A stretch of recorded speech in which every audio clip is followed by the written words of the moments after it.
Hey there, this is Therese Skelly, and I am so excited that you are going to be listening to an episode of the Fiercely Brilliant podcast. Do you like those two words? Fiercely Brilliant. My hypothesis is that you are here for a reason. We all are. Our souls have led us on journeys that have very often taken some twists and turns, and sometimes it's not pretty. Sometimes there's struggle and there's loss and there's challenge, and in the middle of that, there's always a way out. And it's those times that often lead us into our great life and work.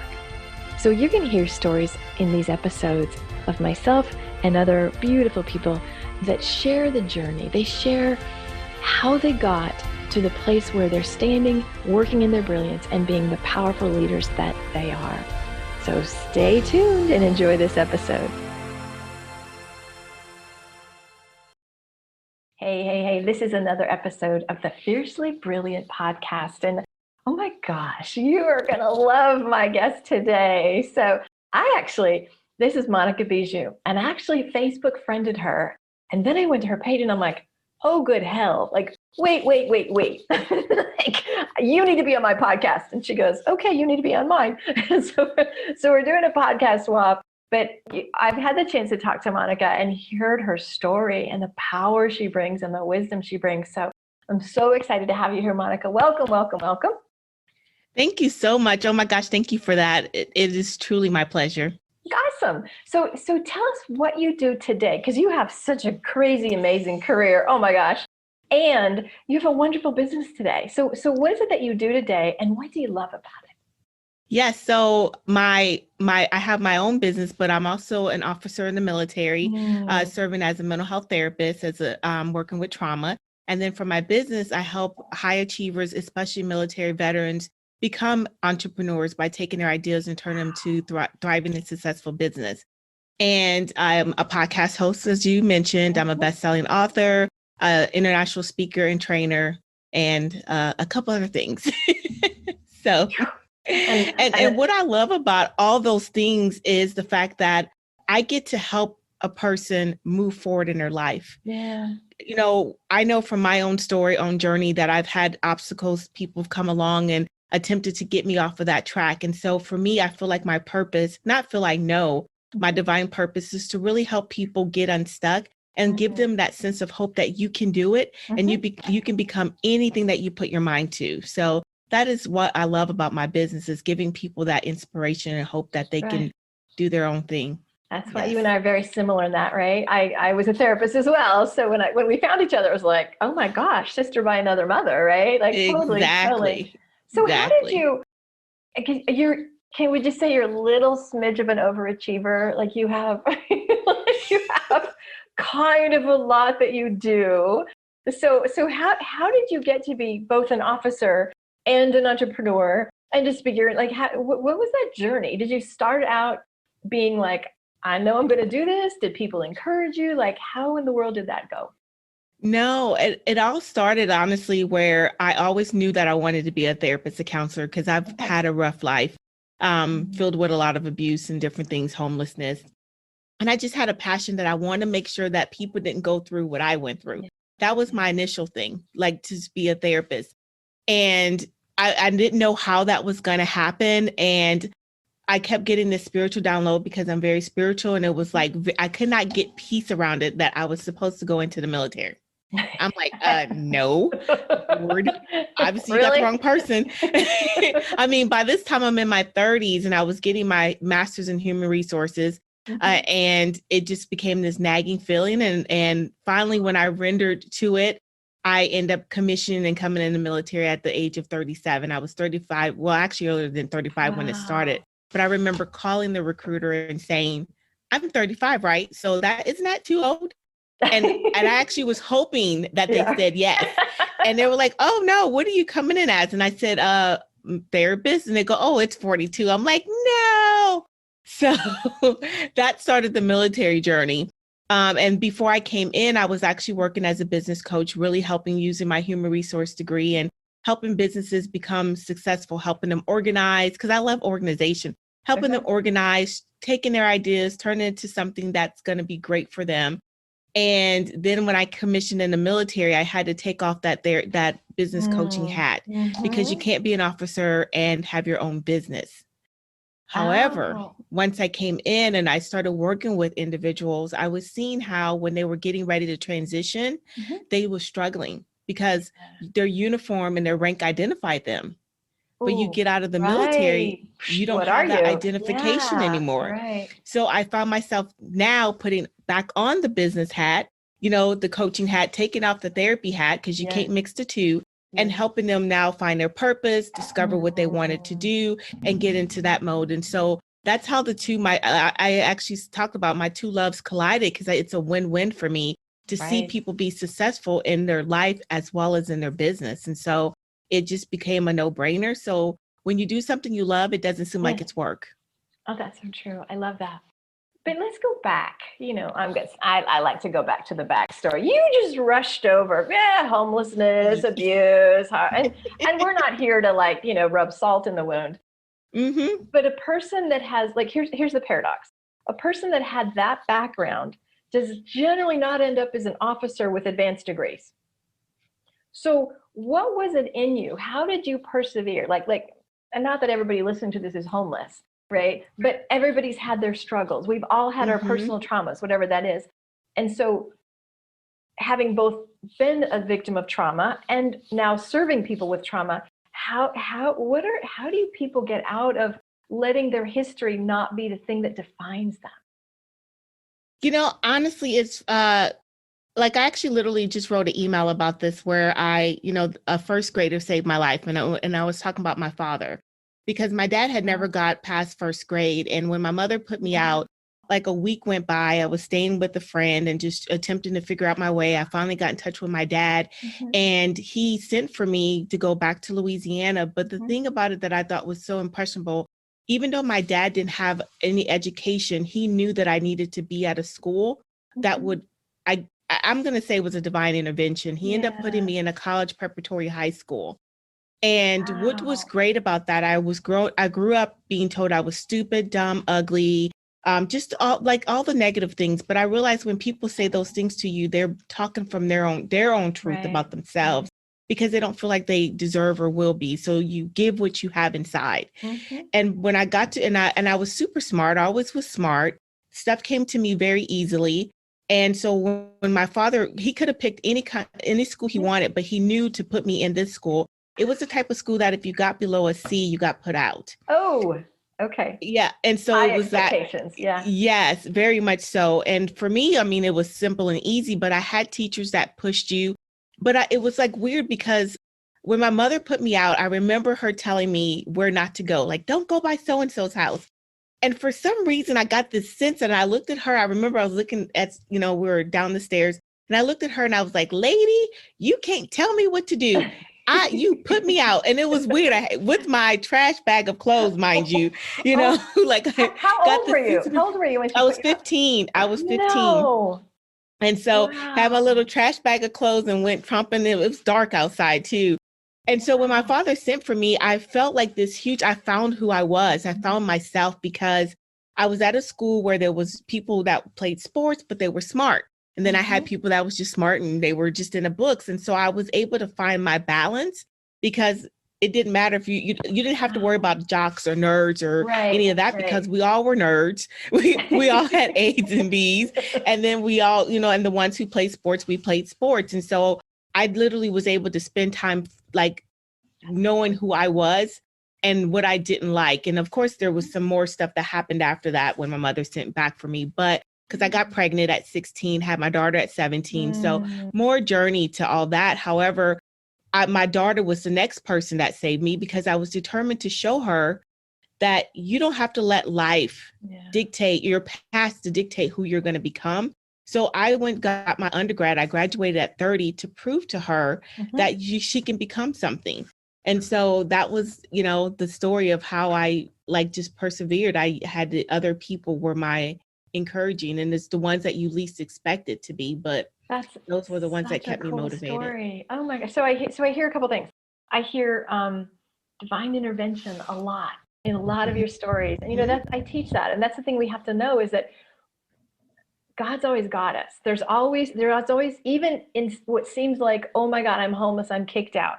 To a 15-year-old, that could have been, you could have been shot, you could have gotten into prostitution, you could have just, you know what I mean? The path was not looking good. And yet, your father had the wisdom. Exactly. Oh my God, I that is got the cool. chills when you said that. And yet, Absolutely. exactly. And yet. Now, how did you, if people were telling you were stupid, and then it's like there was the mom's home and then the new place with dad, how did you not succumb to the bullying? How did you go, that is not me? Yeah, that's like, because you said I learned who I was, but how did you not take in, you were rejected by your mother, you were bullied, like, because I think you're kind of like a superhero and you maybe do this naturally. So let's kind of dissect it. How do you not let people define you? Well, one of the biggest things is that what I had to do was step outside of myself and look at my mother and Okay. realize that because my mom left us. So there's so many layers to my story. She left myself and my siblings at the age when I was 4 years old to go to California. And she left us with her mother, our grandmother. Okay. And she was a very abusive woman. So I realized, hey, was your mother and this is the life that you had to live. So of course, you can only give me what you have inside. Right. And so that's one of the things that I realized, that it wasn't my truth. It was her truth that she was speaking. Wow. And I did go through insecurities and, but I never really allowed myself to get stuck in low self-esteem because I was too busy doing. Like I had my daughter so young, the focus was on her. And, I often tell people, other society's going to tell you what they think you're going to become, but only you can decide what that is. Hold on. That's like if I had a mic, I would do a mic drop moment. So see, I just want to slow this down because you're you're a unicorn. Like Misty, not everybody thinks this way. You and I have been therapists for years. Not everybody thinks this way, right? And so I just love that you're such an example of you don't have to be defined by either your own trauma or generational trauma. You saw it, like it's crazy that at a young age, you were able to discern like, whoa, that is it. I'm just going to let that stuff fly by. It is not even about me. I mean, you were a victim of it, but you didn't make it a part of your identity. No, I think what really helped me too is that I had a father, even though like my father was, like I didn't live with him. I didn't grow up with him because my mother split away from my father, but he was one that I realized I took a lot of his personality. Like he never ever said anything negative about my mother. Like no matter what she did, he would say, that's your mother. And I would like, but yeah, that was your wife. And he'd be like, case closed, case closed. And then we move on. And that was, I think, the piece that really was that balance, that I didn't have someone that continued to berate it and put salt in the wounds and that kind of thing. It was more like, okay, it happened. What do we do about it? And that has been the attitude that I've always taken, and the one that I've taught my daughter. Okay, it happened. Yeah. We can stay stuck in talking about it, or we can say, okay, it happened. How do we prevent it from happening again and move forward? So after a while, when I just was able to take the scales off, and especially when I got away from her, I was able to see exactly who the person my mother was, and understanding that she's got a lot of hurt, a lot of pain that she never got help for. And we both know finding a therapist it is difficult to find that right one that really you can resonate with when you have that level of trauma. Yeah. So I feel like I was just super lucky that I had a father that I can look at and say, this is a man, even though he didn't have even a first grade education, he taught himself how to write. Wow. Enough to be able to pay his bills, and was a hard worker and had these strong ethics. And that for me was the example that I need. So it's not a person who's making millions of dollars. Yeah. It's a person who treats the next person like they're somebody special. Sounds like you got your values from him. Like, he sounds like he's really solid with his values. The resiliency studies, like look at Oprah, and you're like Oprah in my world. Like Oprah, with what she went through, the path should not have been, but there was a person on the outside. Exactly. It's like when you've got somebody else beyond the immediate family. And so let's just extrapolate that today. If you're having a challenge, who can give you the hand up? Is it a mentor? Is it a best friend? So just, you are an example of sometimes it just takes that one person just to go, I see you, I see. And I'm just like, I'm just gonna cry. For your father to just go, nope, you are college prep material. Oh my God. Is he alive? Yeah. Is he still alive No, today? he passed away. Yeah, no, he passed away. I was actually in Germany and flew down, and it's been 4 years now. But actually longer than that, because I just try to not to think about how long it's been, but because he's like, so right there with me all the time. And yeah, that's a whole nother story right there. But yeah, he's just always been that person that is he's been, I can, like, people often said, oh my gosh, who are you talking to? Your best friend? I'm like, no, I'm talking to my dad. My mother even one time was like, I was taking care of her, and I was on the phone talking to my dad, cleaning her house. And she's like, who are you talking to? You guys over there just giggling? I go, I'm talking to my dad. And she was like, oh, like, because her and I never had that kind of relationship. But even his best friend said that he sit on the, they can tell when he's talking to me because he just sit there and he's laughing and we just have a good time and just joke about any and everything. And it was just great. So I always said that he was, we're like two peas in a pod, and it's just like, we're good. Yeah. So, oh, that makes me happy. That really makes me happy. Yeah. I was going to hug him. I'm like, oh, give that man a hug. So do that in spirit world. So yes. What drives you today? Because you have the military career, you have a full-time, you do that. And then you also have the coaching. So what drives you, Monica, to keep going? Like, because seeing people win. Literally, that's like when I would, like, from a therapist standpoint, when I get to sleep good at night, because I know that I've helped somebody who's been struggling with trauma for years. And it's not just combat trauma, but trauma from being sexually abused or childhood abuse or dealing with it where it becomes complex and they've seen therapists for years and no one has been able to help them, and their family comes back and tell me thank you. That what keeps me going. Or if one of my business coach or clients that'll say, oh my gosh, I haven't slept in like days because I'm struggling about what path I want to take, or what's my messaging, or people are telling me I need to do this, this, and that. I have no idea where I'm supposed to get started. And we're just on the phone for a couple hours and get them just getting them on the right path. And they're like, oh my gosh, I slept for hours because Monica I just spent a couple hours talking to her. That keeps me going. Helping people grow and develop is my inspiration. Love it. And you just start doing for them what my dad did for me. Put me on the right path. The legacy. The legacy. Yes. Beautiful. Yes. So if somebody is feeling like, I know there's more for me, I have a business, it's me that's in the way, because it's always us that's in the way, right? It's just, what would you tell them? What advice do you have for people? Most definitely. So one of the biggest, huge things is to discover, like if they're dealing with limiting beliefs in this recorder, because usually when you're stuck, right, it's because you're hearing those voices that are telling you that you're not going to be anything, you're not good enough. I'm like, take the tape recorder that's playing in your head and press stop, hit rewind, and re-record your new message. Nice. Do a list of all your, if we can talk, say this word, but your badass list, your BAM list.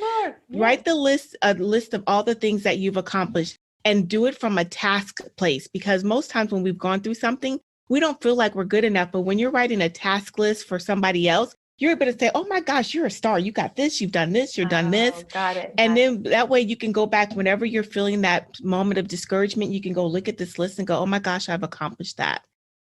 And I still have to do that. I mean, no matter how much stuff that I've accomplished, I hear people reading my bio and I'm just looking for the person that they're talking about. And then they come, I'm like, oh, that was me. Oh, or when I have to write my bio for something, I'm like, oh my gosh, I did do all that. And it's because I do it from a place of what else I'm working on to help my clients take it to the next level. So my growth is not for me. It's not a win for me. It's a win for my client. And so you don't take and tally all that. You just do. So yeah, that's the part that's crazy. Like I don't chase accolades. I chase, ooh, this can help my client with so-and-so. I got it. I got it. You are, yes, very, very, you lead with your heart. So I'd imagine people are listening to this going like I did, oh my God, this woman is so cool. Where do they find you? Yes, so actually they can find me in multiple places. Like I always say, like my website is designed to be like a place where you can find everything. My podcast, how to sign up as a guest. how to work with me, how to find me on Instagram. I'm on Twitter. I'm on Facebook. So it's www.decide2move. And I'm sure you're going to put it in the show notes, but decide2move.com. That is like one of the best places to reach me. It also has links for freebies. It has everything. Perfect. So then that way it makes it easier for them not to search all over the place. Exactly. Perfect. Decide2move.com. And I just want you to like take a moment and kind of tap in. Is there any last words? Is any bit of wisdom? Like if there's one last, Monica shot that you could give them, what would it be? It would be, you can either be a product of your environment or a fruit of your labor. You decide. And I always say, decide to move. Oh my gosh. I'd like have total goosebumps. You, Missy, we're not done because I want to hang with you more. Like you're just my people. So thank you. Thank you for sharing yourself. And I know that people are going to be blessed listening to this. And so make sure you follow Monica and decide to move. Like that's a lot of it, like just decisions, and I love bringing women on that have had crazy circumstances. Like I wasn't kicked out at 15, right? Like a lot of people haven't endured what you've had to endure. And yet look at the lightness of your spirit. Look at the work you do. Look at your heart. Look at your, I want to show people the way. Like, see, this is possible. We were not born with silver spoons. We didn't get the easy life. We decided to move and we overcame. And so here we are. And so you are just a magnificent example of that. And I just thank you. And deep blessings. Thank you. Thank you so much for having me. Okay. Bye now. Bye.